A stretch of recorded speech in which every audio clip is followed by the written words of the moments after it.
পাকিস্তানের পূর্ব পাঞ্জাব প্রদেশের একটি ব্যস্ত বাজারে এক ব্যক্তিকে ক্ষীর বিক্রি করতে দেখে আপনার মনেই হতে পারে আপনি তাকে চেনেন, কারণ তার চেহারার সঙ্গে যুক্তরাষ্ট্রের প্রেসিডেন্ট ডোনাল্ড ট্রাম্পের ব্যাপক মিল রয়েছে।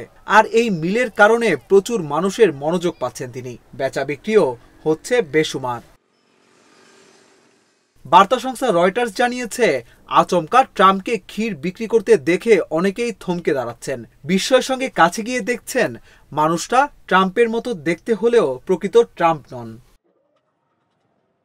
ট্রাম্পের মতো দেখতে ব্যক্তিটির নাম সালিম বাগ্গা। বাগ্গার বয়স 53। প্রায় প্রতিদিনই দেখা যায় তিনি একটি রঙিন কাঠের ঠেলাগাড়ি নিয়ে রাস্তার পাশ ধরে হেঁটে যাচ্ছেন। শীত থেকে বাঁচতে শরীরে জড়িয়ে নিয়েছেন একটি কালো জ্যাকেট। প্রচুর মানুষ তার কাছে দুধের ক্ষীর কিনতে আসেন। তিনি হাসি মুখে সবার হাতে ক্ষীর তুলে দিচ্ছেন। ক্রেতাদের অনুরোধে সেলফিও তুলছেন মাঝে মাঝে। বাগ্গার মাথার চুলও ট্রাম্পের মতো সোনালী রঙের। এই বিশেষ বৈশিষ্ট্য তাকে আরো আকর্ষণীয় করে তুলেছে। ক্রেতাদের আকৃষ্ট করতে তিনি গলা ছেড়ে গাইতে থাকেন পাঞ্জাবি গান। প্রচুর মানুষ বাগ্গাকে নিয়ে মাতামাতি করলেও তিনি থাকেন নির্লিপ্ত।